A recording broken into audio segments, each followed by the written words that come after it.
Don Von Llama here, back again to chew your ear off about some Impact Wrestling, back here on Pro Wrestling Global. Morning guys. Well, basically something I want to touch on is obviously a lot of Impact fans are excited about, the UK invasion and that, but some of us are a bit skeptical about why certain people are on the lineup, why certain people aren't. I agree with some others that I've seen, obviously, saying that Joe Hendry should be the DMC champion. Like, give him a belt. Do you know what I mean? To walk out, in Glasgow, battle Grado for the DMC title. Have I got to go DMC? I don't want to go DMC. I just did it. There we go. DMC. Um, uh, but that would be a great pull. That would be amazing for Joe Hendry, wouldn't it? To be, a title holder in his native country and stuff like that. It'd just be cool to see. But we're not Impact management. We don't make the choices. Is it a bit biased? Who knows? And then obviously there's Turning Point in Newcastle. The bit that gets me is you've got Glasgow being like, there's a lot of fanfare about Glasgow, and then you've got Turning Point in Newcastle. So for the matches at Turning Point, have you got a full roster going to Newcastle, or have you just got the ones that you've announced? You're gonna like there's no announcement of people like Steve MACLIN. You're probably not gonna get Bully Ray, which is a shame. Like it would have been cool for 3D to go back to the UK, but who am I to say anything? I'm just a wrestling fan. Do you know what I mean? Um, there's other stars as well. Like you would think they would be bringing over.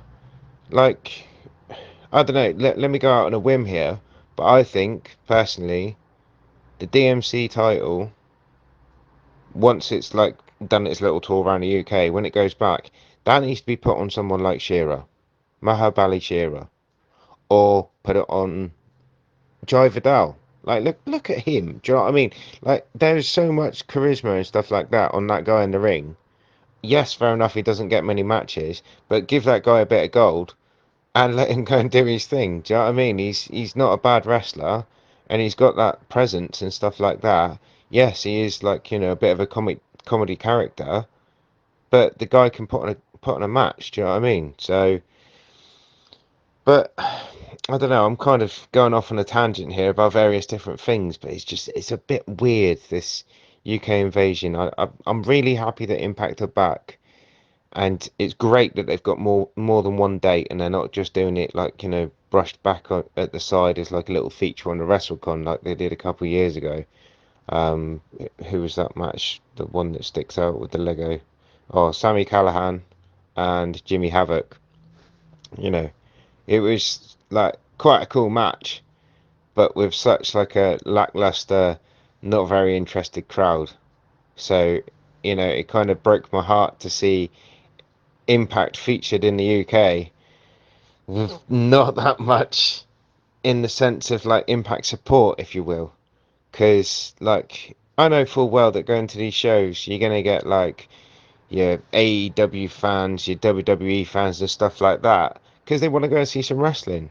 And the thing is they are going to see wrestling at Impact Wrestling show. It's not going to be 10-15 minute segments of someone talking on the mic with like 4 to 7 second pauses and fake crowd noise put in the middle. It's going to be actual content, actual stuff that you're going to see. You're going to see some real gritty stuff, and I'm all for that. I love that, That's why I'm an Impact fan. That's why I am kind of biased when it comes to it. That's why I don't keep up with the other stuff. Like, like Scott D'Amore says, negative buzz is still buzz. The only buzz that I ever seem to hear about is the negative stuff to do with AEW or WWE. Like WWE, they let go of a load of people. They've not ended careers as such, but they've put these people in difficult positions. And yes, it is just business, but why is it that someone like Impact is expected to go and pick up the pieces and put these guys back in the ring, put these guys back on TV? Like I think the no compete clause that WWE put on them, hopefully that has been wiped to the side, and maybe there's a possibility that we see a WWE former talent or something like that come into Impact, even if it is just short term, even if it is just a 6 month or maybe 12-month contract. It would be cool to keep them with a ball rolling. That's not a wrestling move, that sounds disgusting, but like, you know, keep their career going and keep those bills paid and stuff like that. That would be cool. But that said, like I've mentioned already, someone like Shearer, someone like Bhupinder Gujjar, someone like Jiver Dow, you know, these guys, they are kind of mainstays in Impact. They have put their effort in. They have put us on good matches and stuff like that. Maybe we should stay more true to them rather than go pay X amount of money on someone like, well, someone who's over somewhere else but doesn't really work in Impact. Bobby Fish, excuse me. Um, Someone like that, I just don't think that that works. I don't think giving a pot of gold to someone who's going to walk in and kind of think like, yeah, everyone knows who I am anyway. I don't need to work so hard. Let me just do my spots and then, you know, go back to my hotel. I'm not about that. I like seeing the growth of characters within Impact and stuff like that. Um, but it's a weird journey that some of the stars take as well. Like if you look at my favorite UK wrestler ever, Nick Aldis. Um, yeah, I lie. But you look at him. Like I remember going to Wembley at an Impact show there and seeing him come out with like this weird headdress and doing this weird arm movement and being announced as Magnus. You know, that's the guy that lost the contest on Are You Smarter Than a 10-year-old? He's a ex like UK gladiator, you know, and they tried to keep his gimmick and it just no. Um, then he was dragged through by Doug Williams in the UK Invasion. Well, British Invasion, sorry. UK Invasion's the tour. British Invasion was the group. And they had the trio with like Doug Williams and Rob Terry. You know, and don't get me wrong, like they pushed Magnus as the poster boy. You know, they pushed him through. I think he was the youngest in the group. I'm not sure. And Rob Terry didn't really have much in the way of promo. Um, but Doug Williams had everything. Doug Williams still has everything. You know, that's a guy that like, if someone was to walk out on this UK tour, not even have a match, but just someone to come out as like a guest announcer or just to pop up and say have an appearance or something like that. Someone like Doug Williams, that would be absolutely brilliant. I'd love that. I'd even go as far as saying Desmond Wolfe. I know I'm dusting off the crates here and that, but you know, get him to like pop along, something like that. I just think that the fanfare for the UK tour and the way it's been managed, the way it's been like sorted and delegated and stuff like that, I think it's a bit messy, you know, and it would be good as well if we'd see more in the way of media and stuff like that. I know that everyone goes on YouTube now and everyone's like looking at like the dirt sheets and stuff like that. It's not like we're going to get a segment on ITN or anything like that, the 9 o'clock news or something like that. But you know, I'm not asking for a TV advert or anything like that. But you look at the way that Tony Khan used AEW and he paid for a segment on Impact. Is that not a two-way deal? Is that not something that maybe Impact could have done? You know, and just said like, you know, we don't need it on your US show, but when you're putting on the show in UK on ITV 3 or 4 or whatever you use, is there a chance of us having a little segment, having a little advert? I'm not saying I'm not salty about it. Do you know what I mean? Because like I'm not going to see that advert because I don't watch AEW. But I'm just saying the casuals, the normal fans, and stuff like that. I think I've kind of put a twist there where I think going to this UK tour for Impact, going and seeing that, seeing AEW fans and seeing WWE fans there, that is going to be a bit of a cliche. Because I'm probably going to walk up to him and be like, right, how did you hear about this tour? Why, not why are you here? That's a bad question to ask a complete stranger. You know, why are you here? But like, you know, what's brought you here? You know, seeing as you're a fan, you've got your Roman Reigns on, or you've got your Orange Cassidy on, or whatever you're following, and you know, you follow those gimmicks. But what's brought you here to Impact Wrestling?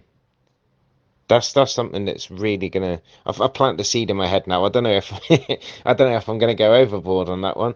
But either way, like, I don't want people to think they can't come up and approach me and talk to me. But then again, like, as you can tell by me doing this little voice note, I will happily talk to myself. I'll talk to anyone. Um, it'll be interesting to see how the UK tour goes. Like, I know that the night one at Coventry is sold out. I don't know about night two yet. Um, but night one is sold out, which is amazing for them to sell out, a date and that. But then again, they've put it on for 2 nights. I'm kind of like, well, I had no idea. Why isn't those 2 nights the Impact Wrestling Turning Point Fallout? That's kind of going back to what I was saying earlier. Turning Point, you're going to have a full roster. You're going to have MACLIN. You're going to have PCO. I don't know what's going on with PCO. You're going to have, like, all the top flyers and stuff like that. You're probably going to have all of the Rascals, because it looks like Myron Reed's here finally and here to stay, and, it's just, it puzzles me. I'm just kind of like, excuse the cliche saying, but if you're going to do a tour, you got to go all in. You can't just go a little bit. You're not going to have Impact's UK little bit of a tour. I know it says UK invasion, which is great. You're not UK based, so it is an invasion. We welcome you. Brilliant. But I can't get my head around the roster and why they've been drip feeding the stars.